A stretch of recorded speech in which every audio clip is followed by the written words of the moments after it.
ಒಂದು ಲೈಕ್ ಗೊತ್ತಾಗುತ್ತೆ. ಇದ್ರೆ ಅದ ಇದ ಎಲ್ಲದನ್ನು ತಗೊಳ್ತೀವಿ. ಇಲ್ಲ ದಿನ ನಾವೇ ಹಾಕ್ಬೇಕು ಅದಕ್ಕೆ. ರೈಟ್. Okay, thanks. ಸರ್, ಇವಾಗ ನಾನು ಏನು ಹೇಳ್ತಾ ಇದ್ದೇನೆ ನನಗೆ ಗೊತ್ತಿದೆ, ನಿಮಗೆ ಗೊತ್ತಿದೆ, ಈ ಲೈಟ್ ಅದ್ರ ಬಗ್ಗೆ ಹೇಳ್ತಿದ್ದೆ. ಹತ್ತಿರದ ದಿನಗಳಾಗ ಇಷ್ಟು ಪ್ರಕಾಶಮಾನವಾಗಿ ಕಾಣೋದು ದೂರ ಹೋಗ್ತಾ ಹೋಗ್ತಾ ಹೋಗ್ತಾ ಹೋಗ್ತಾ ಏನಾಗುತ್ತೆ, ಸಣ್ಣದಾಗಿ ಕಾಣಿಸಕ್ ಶುರುವಾಗಿ ಆ ಲೈಟ್ ಅದ್ರದ್ದು ಆಕಾರನೂ ಕೂಡ ಕಡೆ ಬೆಳಕು ಕೂಡ ಇಲ್ಲದಂತ ಬಂದ್ಬಿಡುತ್ತೆ. ಕಡೆಗೆ ಒಂದು ಪಾಯಿಂಟ್ ತರ ಕಂಡು ಕಡೆಗೆ ಸಂಪೂರ್ಣ ಅದು ನಿಲ್ಲಂತಾಗುತ್ತೆ. ಇಂದ ಸೇವೆ ಸಗುಣೋಪಾಸನೆಯಲ್ಲಿ ಏನು ಕಂಡಿದ್ದೀರಿ ಆ ಮೂರ್ತಿಯ ಒಂದು ತತ್ವ ಪ್ರತೀಕ, ಅದು ಹೀಗೆ ಮಾಡ್ತಾ ಮಾಡ್ತಾ ಧ್ಯಾನಾವಸ್ಥೆಗೆ ಹೋದಾಗ ಕಡೆಗೆ ನಮಗೆ ಮೂರ್ತಿ ಇಲ್ಲದಂತಾಗಿ ಆ ಒಂದು ಬ್ರಹ್ಮ ಭಾವದ ಬೆಳಕಿನ ಆನಂದವೇ ನಮಗೆ ಗೋಚರಿಸುತ್ತೆ. ಅದರಿಂದ ಸಗುಣೋಪಾಸನೆಯಲ್ಲಿ ಆಗತಕ್ಕಂತಹ ಅನುಭವವೂ ಒಂದೇ, ನಿರ್ಗುಣೋಪಾಸನೆಯಲ್ಲಿ ಆಗತಕ್ಕಂತಹ ಅನುಭವವೂ ಒಂದೇ. ಬಟ್ ನಿರ್ಗುಣೋಪಾಸನೆಯ ಅನುಭವ ಸುಪ್ರೀಂ ಮೋಸ್ಟ್, ಅದೆಲ್ಲರಿಗೂ ಕಷ್ಟ. ಸಗುಣೋಪಾಸನೆಯೇ ಅನುಭವ ಮಾಡ್ಕೊಂಡು ಅದರಲ್ಲೇ ಜಾಯಿನ್ ಆಗ ಅದರಲ್ಲೇ ಲೀನ ಆಗ್ತಾರೆ. ಆದರೆ ಈ ಪ್ರತೀಕ ಅನ್ನೋದು ಇಟ್ಕೊಂಡಿದೀವಲ್ಲ ಸಾಂಕೇತಿಕವಾಗಿ ಮೂರ್ತಿನ, ಅದರಿಂದ ಅದು ಪರಿಪೂರ್ಣ ಅಂತ ಅನ್ಕೋಬಾರ್ದು, ಅದು ಕೇವಲ ಸಾಂಕೇತಿಕ. ಫಾರ್ ಎಕ್ಸಾಂಪಲ್, ಇಂಡಿಯಾನ ನಾವು ಯಾವ್ದಾದ್ರು ಬೇರೆ ದೇಶದಲ್ಲಿ ನಮಗೆ ಒಲಿಂಪಿಕ್ ಎಲ್ಲ ರೆಪ್ರೆಸೆಂಟ್ ಮಾಡ್ಬೇಕು ಅಂತಂದ್ರೆ ಇಂಡಿಯಾ ಅಲ್ಲಿ ಪಾರ್ಟಿಸಿಪೇಟ್ ಮಾಡುತ್ತೆ. ಇಂಡಿಯಾ ಓಹೋ ಇದು ಇಂಡಿಯಾ ಅಂತ ರೆಪ್ರೆಸೆಂಟ್ ಮಾಡೋದು ಯಾವುದು? ಫ್ಲಾಗ್. ಅಲ್ಲಿ ಫ್ಲಾಗ್ ಇಂಡಿಯಾನ ಇಲ್ಲ, ಅದು ಇಂಡಿಯಾ ದೇಶವನ್ನು ಪ್ರತಿನಿಧಿಸತಕ್ಕಂತಹ ಸಾಂಕೇತಿಕ ಒಂದು ರೂಪ, ಒಂದು ಪ್ರತೀಕ ಅಷ್ಟೇ ಹೊರತು ಫ್ಲಾಗ್ ಇಂಡಿಯಾ ಅಲ್ಲ. ಹಾಗೇನೆ ಈ ಮೂರ್ತಿ ಪೂಜೆ ಮಾಡಿದ್ವಿ ದೇವತಾ ವಿಗ್ರಹ ಅಂತ ಅಂದ್ಬಿಟ್ಟು ಮಾತ್ರಕ್ಕೆ ಅದು ಪರಿಪೂರ್ಣ ಆಗೋಗ್ಬಿಟ್ಟು ನನಗೆ ಮೋಕ್ಷ ಸಿಕ್ಬಿಟ್ಟು ಬ್ರಹ್ಮ ಭಾವ ಬಂತು ಅಂತ ಆತರ ಅನ್ಕೊಳ್ಬಾರ್ದು. ಯಾಕೆಂದ್ರೆ ಎಲ್ಲ ದೇವತೆಗಳಿಗೂ ಅವರವರದೇ ಗುಣಗಳು, ಆಯುಧಗಳು, ಸಾಮಾನು, ಸರಂಜಾಮ ಎಲ್ಲ ಕೊಟ್ಟಿದ್ದಾರೆ. ಅದೇನು ಅಂತಂದ್ರೆ ಅದನ್ನು ಮಹಿಮೆ ಅಷ್ಟು ಅದ್ಭುತವಾಗಿದೆ. ನಮ್ಮ ಮನಸ್ಸಿಗೆ ಹೋಗಿ ಆ ದೇವತಾ ಮೂರ್ತಿ ನಮ್ಮೊಳಗೆ ಆವಾಣಿಸಲಿ ಅಂತ ಬರಲಿ ಅಂತ ಅನ್ಕೊಂಡೇ ಹೊರತು ಅದರಿಂದ ನಾನು ಇದು ಮಾಡಿದೆ ನನಗೆ ಸಿಕ್ಬಿಡ್ತು ಅಂತ ಅನ್ಕೊಂಡ್ರೆ ಅದು ಭ್ರಮಾತ್ಮಕವಾಗಿರುತ್ತೆ. ಅದು ಕೇವಲ ಸಾಂಕೇತಿಕ ಅಥವಾ ಪ್ರತೀಕ ಅನ್ನೋದನ್ನ ಅದನ್ನೆಲ್ಲ ತಿಳ್ಕೊಳ್ಬೇಕು. ಈಗ ನೆಕ್ಸ್ಟ್ ಪಾಯಿಂಟ್ ಬರ್ತಾ ಇದೆ. ಇನ್ನು ಒಂದು ಹೇಳಿಕೆ ಗೊತ್ತಿದೆ, ಸರ್ವದೇವ ನಮಸ್ಕಾರ ದೇಶವಂ ಗಚ್ಚತೀತ. ಹಾಗೆ ಯಾವುದೇ ದೇವಾನುದೇವತೆಗಳ ಒಂದು ಉಪಾಸನೆಯನ್ನು ಮಾಡಿ ಅವರು ಎಲ್ಲರೂ ಕೂಡ ಸಮವಾಗಿರತಕ್ಕಂತಹ ಒಂದು ಆಶೀರ್ವಾದದ ಗುಣಗಳನ್ನೇ ಹೊಂದಿರ್ತಾರೆ. ಒಬ್ಬೊಬ್ರು ಅನ್ನೋದಕ್ಕೆ ಇರ್ಬೋದು, ಈ ಒಂದು ಬೇಕಾ ಲಕ್ಷ್ಮೀ ಪೂಜೆ ಮಾಡಿ, ನಿಮ್ಗೆ ಏನಾದ್ರು ವಿದ್ಯಾ ಬುದ್ಧಿ ಬೇಕಾ ಗಣಪತಿ ಪೂಜೆ ಮಾಡಿ, ವಿಘ್ನ ಹೋಗ್ಬೇಕು ಅಂತ ಹಾಗಲ್ಲ. ಎಲ್ಲಾ ದೇವತೆಗಳಿಗೂ ಕೂಡ ಲಿಂಗ ಭೇದವಿಲ್ಲ, ಆತ್ಮತತ್ವ ಒಂದೇ ಸರ್ವೋತ್ತಮವಾದುದು. ಆದ್ರಿಂದ ಈಗ ಸಂತಾನ ಬೇಕು ಅಂದ್ರೆ ಸಂತಾನ ಲಕ್ಷ್ಮಿ ಪೂಜೆ ಮಾಡು ಅಂತ ಹೇಳೋದಾಗಲ್ಲ. ಆಂಜನೇಯನ ಪೂಜೆ ಮಾಡುದು ಸಂತಾನವನ್ನು ಕೊಡ್ತಾನೆ.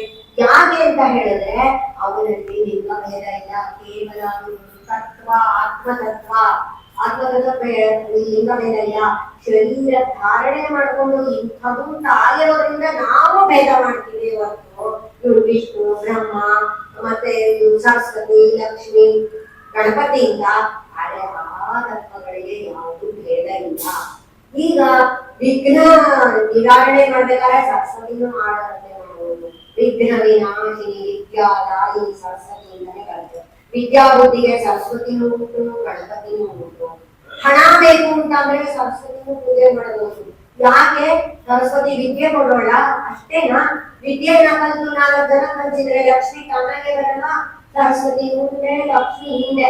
ಹಾಗಂತ ನಾವು ಲಕ್ಷ್ಮಿ ಡಿಗ್ರೇಡ್ ಮಾಡ್ತಾ ಇಲ್ಲ, ಒಂದು ಸೆಕೆಂಡ್ ಅಂದ್ಬಿಟ್ಟು. ಆದ್ರೆ ನಾನು ಹೇಳ್ತಿರೋದೇನು ಅಂತ ಹೇಳಿದ್ರೆ ಎಲ್ಲಾ ದೇವತೆಗಳು ಅವರವರ ಗುಣಪ್ರಭಾವಗಳಿಂದ ಜೀವಿಗಳಿಗೆ ಸಕಲ ಒಂದು ವರಗಳನ್ನು ಕೊಟ್ಟು ಉದ್ಧಾರ ಮಾಡತಕ್ಕಂಥವರೇ ಆಡಿದ್ದಾರೆ ಹೊರತು ಅವರವರು ಪಡ್ಕೊಂಡ್ಬಂದಿರೋ ಲೀಲೆಗಳಿಂದ ಹಿಡಿದಿರುವ ಸಾಮಾನುಗಳು, ಅಂದ್ರೆ ಜಪಸಲ, ಪುಸ್ತಕ, ಪಾಶ, ಅಂಕುಶ, ಹೌದ ಅಂತ ಈ ತರ ಹೇಳ್ತಿದ್ರು. ಆ ಒಂದು ವೈಶಿಷ್ಟ್ಯತೆಯನ್ನು ಪಡೆದಿದ್ದಾರೆ ಹೊರತು ಬಾಕಿ ಎಲ್ಲ ಏನು ಭೇದ ಇಲ್ಲ. ಅದರಿಂದ ಯಾವುದೇ ದೇವತೆಯನ್ನು ಪೂಜೆ ಮಾಡಿ ಪರಮಾತ್ಮ ತತ್ವಕ್ಕೆ ಹೋಗುತ್ತೆ. ಸರ್ವದೇವ ನಮಸ್ಕಾರಂ ಯಥಾ ಕೇಶವಂ ಪ್ರತಿಗಚ್ಚತಿ ತಥಾ. ಏನ್ ಮಾಡಿದ್ರು ಕೂಡ ಈ ದೇವರಿಗೆ ಮಾಡಿದ್ರು ಆ ಪರಮಾತ್ಮ ಭಗವಂತನಿಗೆ ಹೋಗಿದೆ ಸರ್ವೋತ್ಕೃಷ್ಟ ದೇವರು. ಅದರಿಂದ ಭೇದ ಬುದ್ಧಿ ನಮ್ಮಲ್ಲಿದೆ. ನಮ್ದು ಸಂಕುಚಿತ ಬುದ್ಧಿ, ವಿಶಾಲ ಬುದ್ಧಿಯವರಾಗಬೇಕು. ನಾವು ಏಕತ್ವ ಭಾವನೆಯಿಂದ ಇರಬೇಕು. ಈ ದೇವಸ್ಥಾನಕ್ಕೆ ಹೋಗ್ಬೇಕು ಅಂತಿದ್ದೆ, ಸಂಕಲ್ಪ ಮಾಡಿ ಮಳೆ ಬಂದ್ಬಿಟ್ಟು ಹೋಗ್ಲಿಲ್ಲ. ಆಟೋ ಹಿಡಿಬೇಕು, ಮಿನಿಮಮ್ ಆಗತ್ತೆ ನಡ್ಕೊಂಡು ಹೋದ್ರೆ. ಆದ್ರೆ ಆಟೋದಲ್ಲಿ ಹೋಗೋಣ ಅಂದ್ರೆ ಸಿಗ್ತಾ ಇಲ್ಲ. ಪಕ್ಕದಲ್ಲೇನೆ ಒಂದು ಗುಡಿ ಇದೆ, ಅಲ್ಲೇ ಹೋಗ್ತಾ ಇದ್ದ. ಆ ದೇವ್ರು ಮತ್ತೆ ಈ ದೇವರು ಹೋದ್ರೆ ಅದೇ ನನ್ನ ಹತ್ರ ಬರ್ಲಿಲ್ವಾ, ಎಷ್ಟು ಜನ ಅನ್ನೋದೊಂದು ಶಾಪ ಕೊಟ್ಬಿಡೋದೇ. ನಮ್ಮ ಮನೋಭಾವನೆ ಬಹಳ ವಿಶಾಲತೆಯುಳ್ಳದಾಗಬೇಕು ಅಂತಿರೋದು. ಪಕ್ಕದಲ್ಲೂ ಹೋಗಕ್ಕಾಗ್ಲಿಲ್ಲ ಅನ್ಕೊಳ್ಳಿ, ಮನೆ ಒಳಗಿರೋ ದೇವರ ಮನೆಯಲ್ಲಿರೋ ದೇವರಿಗೆ ಕೈ ಮುಗ್ದ. ಆ ರೀತಿಯ ಒಂದು ಗಟ್ಸು ಸ್ಥೈರ್ಯ ನಮ್ಮಲ್ಲಿರ್ಬೇಕು. ನಾವಂತೂ ಹಾಗೆ ರೂಢಿ ಮಾಡ್ಕೊಂಡಿರೋದಕ್ಕೆ ನೀವು ಹೇಳ್ತಾ ಇರೋದು ಸರಿಯಾಗಿರೋದೇನೆ. ಯಾವಾಗಲೂ ದೇವರು ಪ್ರೀತಿ ಇರ್ಬೇಕು ಮತ್ತು ಭಯ ಬೇಕಾಗಿಲ್ಲ. ಪ್ರೀತಿನೇ ಭಕ್ತಿ. ಅರ್ಥ ಆಗತ್ತೆ ದೇವರು. ಹಾಗಂತ ಸುಮ್ನೆ ಹೋಗಕ್ಕಾಗಲ್ಲ ಗೋರ್ಣೆ ಅಂತ ಅಯ್ಯೋ ಯಾರು ಹೋಗ್ಬಾರ್ದು, ಇಲ್ಲೇ ಮನೆಯಲ್ಲಿರೋದಕ್ಕೆ ಒಂದ್ ಕೈ ಮುಗ್ದ ಅಂತ ಆ ರೀತಿ ಮಾಡಿದ್ರೆಲ್ಲ ಗೊತ್ತಾಗುತ್ತೆ ದೇವರು. ಆ ರೀತಿ ಎಲ್ಲ ಮೋಸ ಮಾಡಕ್ಕೆ ಸಿಗ್ತಿಲ್ಲ ಆಯ್ತಾ. ಸೊ ಒಟ್ನಲ್ಲಿ ಹೇಳ್ತಿರೋದು ಪರಮಾತ್ಮನಿಗೆ ಸಲ್ಲತ್ತೆ ಅಂತ ಅಂದ್ಬಿಟ್ಟು ಅದರಿಂದ ಹೇಳಿದರೆ ಕಾಲ ಇಂದ್ರ ಎಲ್ಲ ಒಂದೇ ಅಂತ ಹೇಳಿದರೆ ಅದು ಅಕ್ಷರ ಸ್ವರೂಪ ಅವಿನಾಶಿ. ಏನು ಎದ್ದು ಬಿಡಕ್ಕೆ ಇದ್ದೀರಲ್ಲ ಟೈಮಲ್ಲಿ ಹಿಂಗೆ ಕೂತಿದೆ, ಹಿಂಗ್ ಕೂತ್ರೆ ಕೂತಿರ್ತಾರೆ ಹಿಂಗ ಅಂತ. ಈಗ ಏನೋ ಹಿಂಗಾಗಿ ಯಾವಾಗ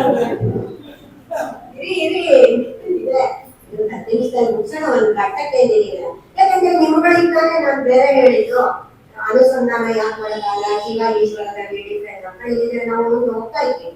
ಬರೀ ಏನಿದೆ ಅದನ್ನ ಮಾಡಿ ಮುಗಿಸೋದು ಅಷ್ಟೇ ಅಲ್ಲ, ಅದ್ರ ಮಧ್ಯವೂ ಕೂಡ ಸಂಬಂಧಪಟ್ಟಂತಹ ಅನೇಕ ವಿಷಯಗಳನ್ನು ಕೂಡ ನಾವು ದೈನಂದಿನ ಚಟುವಟಿಕೆಯಲ್ಲಿ ರೂಢಿಸ್ಕೋಬೇಕು, ಅರ್ಥ ಮಾಡ್ಕೋಬೇಕು ಅಂತ ಹೇಳ್ತಾ ಇಲ್ಲ. ಒಂದು 50 ನಿಮಿಷದಲ್ಲಿ ಏನ್ ಸುಳ್ಳು ಬಿಡೋದಿಲ್ಲ, ಎಲ್ರಿಗೂ ಹೇಳ್ತಿರೋದು. ಈಗ ಅದು ಪರಮ ಅಂತ ಅಕ್ಷರ ಅವಿನಾಶಿ ಗೊತ್ತಿದೆ. ಪರಮ ಅಂದ್ರೆ ಪಂಚಕೋಶಗಳನ್ನು ಕೂಡ ಅನ್ನಮಯ, ಪ್ರಾಣಮಯ, ಮನೋಮಯ, ವಿಜ್ಞಾನಮಯ, ಆನಂದಮಯ ಇರಿದಿರುವ ಶರೀರದಲ್ಲಿರೋ ಎಲ್ಲಾ ಕೋಶಗಳನ್ನು ಕೂಡ ಮೀರಿ ಅತೀತವಾಗಿದೆ ಅಂತ ಅದಕ್ಕೆ ಪರಮ ಅಂತ ಹೇಳಿದ್ದಾರೆ. ಸ್ವರಾಟ್ ಅಂತ ಬರ್ತಾ ಇದೆ. ಇಲ್ಲಿ ಸ್ವರಾಟ್ ಮೂರಿದೆ, ಸ್ವರಾಟ್, ಸಾಮ್ರಾಟ್ ಮತ್ತೆ ವಿರಾಟ್ ಅಂತ ಇದೆ. ಈ 3 ಪದಗಳನ್ನ ನೋಡ್ಕೋಬೇಕು. ಅದು ವಿರಾಜಿಸ್ತಾ ಇದೆ. ಈಗ ವಿರಾಟ್ ಅಲ್ಲಿಗೆ ವಿರಾಜಿಸ್ತಾ ಇದೆ. ರಾಟ್ ಅಂತಂದ್ರೆ ರಾಜನಂತ ಇದೆ. ರಾಟ್, ರಾಜ, ರಾಜ ಅಂತಲೇ ಸಂಸ್ಕೃತದಲ್ಲಿ ಶಬ್ದ ಹೋಗುತ್ತೆ ಅದು. ಸೊ ಈಗ ನಾವು ನೋಡೋಣ ವಿರಾಟ್. ಈ ಒಂದು ದೃಶ್ಯ ಪ್ರಪಂಚವನ್ನು ನಾವು ನೋಡ್ತಾ ಇರುವಾಗ ಚರ್ಮಚಕ್ಷುವಿನಿಂದ ವಿರಾಟ್ ಸ್ವರೂಪದಲ್ಲಿ ಅದು ವಿಸಿಬಲ್ ಆಗುತ್ತೆ, ಗೋಚರಿಸುತ್ತೆ. ಎಲ್ಲಾದ್ರೂ ಕೂಡ ಮೂರ್ತಿ ಸ್ವರೂಪದಲ್ಲಿ ದೇವಾನುದೇವತೆಗಳನ್ನ ನಾವು ನೋಡ್ತಿದೀವಾಗ ಇದು ವಿರಾಟ್ ಅಂತ ಹೇಳ್ತಾರೆ. ಇನ್ನು ನಮ್ಮ ಮನೋಬುದ್ಧಿಗಳಲ್ಲಿ ಏನು ಅದು ಕಂಗೊಳಿಸುತ್ತೆ ಅದಕ್ಕೆ ಸ್ವರಾಟ್ ಅಂತ ಹೇಳ್ತಾರೆ. ಈಗ ನಾವು ನೋಡಿರ್ತೀವಿ ಕಣ್ಣು ಬಿಟ್ಕೊಂಡು, ಕಣ್ಣು ಮುಚ್ಕೊಂಡು ಏನಾದ್ರು ಧ್ಯಾನ ಮಾಡುವಂತಾರೆ ನಮ್ಮ ಮನೋಬುದ್ಧಿಗಳಲ್ಲಿ ಆ ಸಾಕಾರ ರೂಪ ಬಂತು ಅಂತಂದ್ರೆ ಅದು ಸ್ವರ. ಅಂದ್ರೆ ನಮ್ಮ ಸ್ವಂತ ಮನೋಬುದ್ಧಿಗಳಲ್ಲೇ ವಿರಾಜಿಸ್ತಾ ಇದೆ, ವಿಜೃಂಭಿಸ್ತಾ ಇದೆ ಅಂತ ಆ ರೀತಿ ಮಾಡ್ಕೋಬೇಕು. ಸಾಮ್ರಾಜ್ಯದಲ್ಲಿ ಅಂತ ಅಲ್ಲಿಗೆ ಏನಾಯ್ತು, ವಿರಾಟ್ ಆಯ್ತು, ಸಾಮ್ರಾಟ್, ಸ್ವರಾಟ್. ಅಂದ್ರೆ ಈ ಒಂದು ನಮ್ಮ ಮನೋಬುದ್ಧಿಗಳ ಪ್ರಪಂಚದಲ್ಲಿ, ಹೃದಯದಲ್ಲಿ ಅದು ವಿರಾಜಿಸ್ತಾ ಇರೋದ್ರಿಂದ ಸ್ವರಾಟ್, ಸಾಮ್ರಾಟ್, ವಿರಾಟ್ ಅಂತ 3 ಹಂತಗಳಲ್ಲಿ ಹೋಗುತ್ತೆ ಅಂತ ಅಂದ್ಬಿಟ್ಟು ಕಡೆಯ ಮಂತ್ರ ನಾವು ನೋಡೋಣ. ಸ ಏವಂ ಸರ್ವಂ ಯದ್ಭೂತಂ ಯಚ್ಚ ಭವ್ಯಂ ಸನಾತನಂ ಜ್ಞಾತ್ವಾ ತಂ ಮೃತ್ಯುಮರ್ತ್ಯೇತಿ ನಾಣ್ಯತ್ವಂತಾ ವಿಮುಕ್ತಯೇ. ಸರ್ವಭೂತಸ್ಥಮಾತ್ಮಾನಂ ಸರ್ವಭೂತಾನಿ ಚಾತ್ಮನಿ ಸಂಪಶ್ಯನ್ ಬ್ರಹ್ಮ ಪರಮಂ ಯಾತಿ ನಾಣ್ಯೇನ ತೇಜುನಾ. ಅಂದ್ರೆ ಇದರ ಅರ್ಥ ನೋಡ್ಬಿಡೋಣ. ಹಿಂದೆ ಆದದ್ದು, ಮುಂದೆ ಆಗುವುದು, ಹಾಗೂ ಸನಾತನವಾಗುವುದು, ವರ್ತಮಾನದಲ್ಲಿ ನಡೆಯುತ್ತಿರುವುದು ಎಲ್ಲವೂ ಕೂಡ ಅವನೇ. ಅವರನ್ನು ತಿಳಿದು ಮುಚ್ಚು ಮರಣವನ್ನು ದಾಟುತ್ತಾನೆ. ಬಿಡುಗಡೆಗೆ ಬೇರೆ ದಾರಿಯೇ ಇಲ್ಲ. ಸರ್ವ ಪ್ರಾಣಿಗಳಲ್ಲೂ ಇರತಕ್ಕಂತಹ ಆತ್ಮನನ್ನು ಮತ್ತು ಆತ್ಮನಲ್ಲಿರುವ ಭೂತ ಪ್ರಪಂಚವನ್ನು ಅನುಭವದಿಂದ ತಿಳಿದು ಸ್ವಸ್ವರೂಪದಿಂದ ಪರಬ್ರಹ್ಮನನ್ನು ಪಡೆದುಕೊಳ್ಳುತ್ತಾನೆ. ಬೇರೆ ಯಾವ ಕಾರಣದಿಂದಲೂ ಕೂಡ ಇದು ತಿಳಿದು ಬರುವುದಿಲ್ಲ ಅಂತ ಹೇಳ್ತಾ ಇದ್ದಾರೆ. ಅಂದ್ರೆ ಇಲ್ಲಿ ಹೇಳ್ತಾ ಇದ್ದಾರೆ ಏನಂದ್ರೆ ಹಿಂದಿಂದು, ಪಾಸ್ಟ್, ಪ್ರೆಸೆಂಟ್, ಭೂತ, ವರ್ತಮಾನ, ಭವಿಷ್ಯ ಈ ಮೂರನ್ನು ತಿಳಿದುಕೊಂಡಿರತಕ್ಕಂತಹ ಪರಮ ಪುರುಷ ವಿಕಾಲ ಜ್ಞಾನಿ ಅಂತಾರೆ. ಅದರಿಂದ ವಿಕಾಲ ಜ್ಞಾನಿಯಾದ ನಿತ್ಯವೂ ಸತ್ಯವೂ ಸನಾತನನು ಶಾಶ್ವತನು ಹಾಗೂ ಪುರಾತನನು ಆಗಿರತಕ್ಕಂತಹ ತ್ರಿಕಾಲ ಬಾಧಿತವಾದ ಆ ಪರಮ ಪುರುಷ ಬ್ರಹ್ಮನನ್ನು ನಾವು ಪಡೆಯಬೇಕು ಅಂತ ಹೇಳಿದ್ರೆ ಮನೋಬುದ್ಧಿಗಳನ್ನು ದಾಟಿ ಅಂದ್ರೆ ಮೀರಿ ಆ ಶೂನ್ಯದಲ್ಲಿ ಶೂನ್ಯವಾಗಲಿ. ಶೂನ್ಯದಲ್ಲಿ ಅಂದ್ರೆ ಪರಿಪೂರ್ಣತೆಯಲ್ಲಿ ಅಲ್ಲೇನೂ ಇಲ್ಲ, ಒಂದು ಬೆಳಕು ಆನಂದ, ಅದಕ್ಕೆ ಶೂನ್ಯ ಅಂತಾರೆ ವೇದಾಂತಿ ಪರಿಭಾಷೆಯಲ್ಲಿ. ಅಂದ್ರೆ ಪರಿಪೂರ್ಣವಾಗಿ ಲೌಕಿಕದಲ್ಲಿ ಶೂನ್ಯ ಅಂದ್ರೆ ಸೊನ್ನೆ, ಏನೂ ಇಲ್ಲ, ಝೀರೋ, ಹೋಪ್ಲೆಸ್ ಅಂತ ಆತರ ಅರ್ಥ. ಆದರೆ ವೇದಾಂತದಲ್ಲಿ ಶೂನ್ಯ ಅಂದರೆ ಪರಿಪೂರ್ಣತೆ. ಪರಿಪೂರ್ಣತೆಯಲ್ಲಿ ನಾವು ಪರಿಪೂರ್ಣರಾಗಿ ಲೀನರಾಗಬೇಕು ಅಂದ್ರೆ ನಾವು ಕೂಡ ಪ್ರಾಪಂಚಿಕ ಅಪ್ಲಿಕೇಶನ್ ಎಲ್ಲ ಪಡಬೇಕು. ಪ್ರಾಪಂಚಿಕ ಅಪ್ಲಿಕೇಶನ್ ಫಾರ್ಮ್ ಅಂದ್ರೇನು?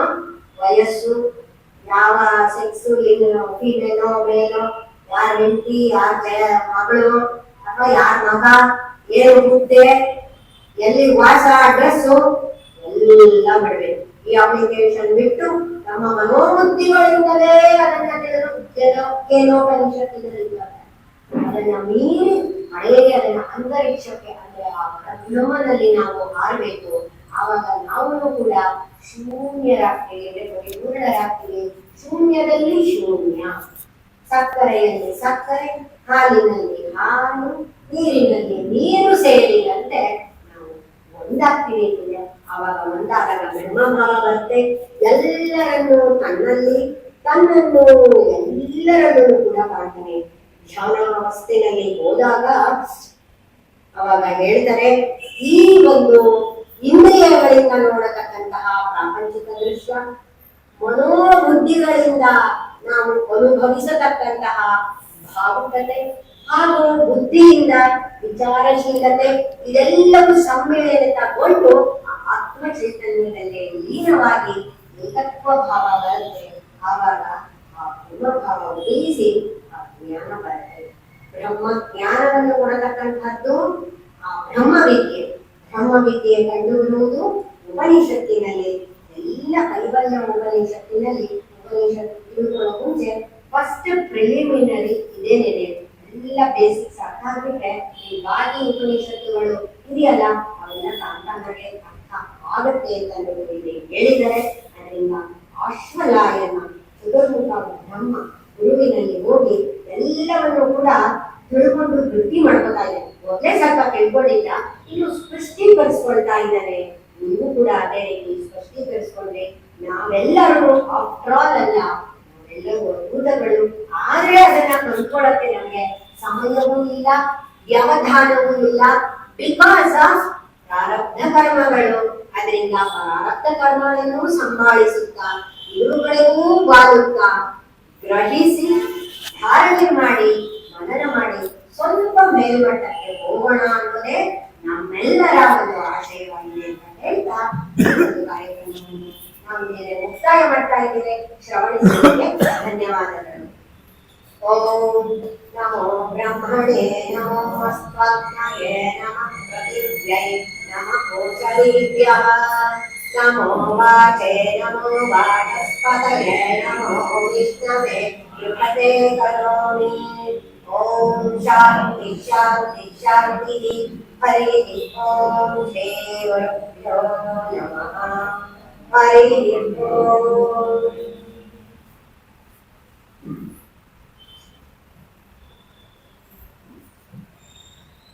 ನಮಸ್ಕಾರ. ಈ 2 ದಿವಸ ಕೈವಲ್ಯೋಪನಿಷತ್ ಬಗ್ಗೆ ನಮ್ಮ ಉಪನ್ಯಾಸಕರು ಬಹಳ ಚೆನ್ನಾಗಿ ಎಲ್ರಿಗೂ ಅರ್ಥವಾಗುವಾಗ ಹೇಳಿದ್ದಾರೆ. ಮತ್ತು ಮನಸ್ಸನ್ನು ಯಾವ ಥರ ಕಂಟ್ರೋಲ್ ಮಾಡ್ಕೋಬೇಕು, ಎಲ್ಲ ಆಕಾರಗಳು ನಮ್ಮ ಮನಸ್ಸನ್ನು ಒಂದು ಹಿತ ಇಟ್ಕೊಳ್ಳೋದಕ್ಕೆ ನಾವು ಒಂದು ಆಕಾರ ಮಾಡ್ಕೊಳ್ತೀವಿ ಅಂತ ಹೇಳ್ತಾರೆ. ಕೊನೆಯಲ್ಲಿ ಬರಲು ಯಾವುದೋ ಆಕಾರ ಅದಕ್ಕೆ ಯಾವ ಥರ ಲಿಂಗ ಭಾವನೆ ಯಾವುದೂ ಇಲ್ಲ. ನಮ್ಮ ಮನಸ್ಸು ಇರೋದು ಒಂದು ಆ ಬಿಂದು, ದೇವರು ಪರಮಾತ್ಮ ಒಂದು ಬಿಂದು ಆಕಾರ, ಸೂರ್ಯ ಪ್ರಕಾಶ ಇದ್ದಾಗೆ ಅಂತ ಬಹಳ ಚೆನ್ನಾಗೆಲ್ಲ ವಿವರಿಸಿದ್ರು. ಇವರಿಗೆ ನಮ್ಮ ತಂದೆ ಒಂದು ಸಣ್ಣ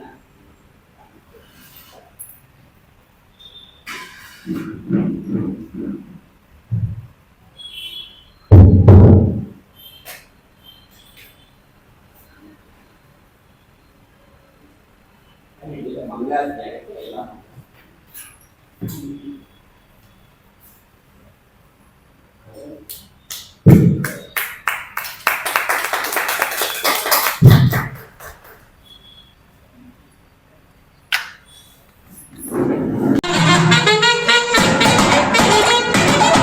मेरा ये चैनल सब्सक्राइब करें और मेरे हर अपडेट आपको मिले, इसके लिए बेल आइकन जरूर दबाइएगा। जय भारत जननी तनुजाते, जय हे कर्नाटका माते, ಎಲ್ಲ ದುರು ಇರು, ಏತಾದರು ಇರು.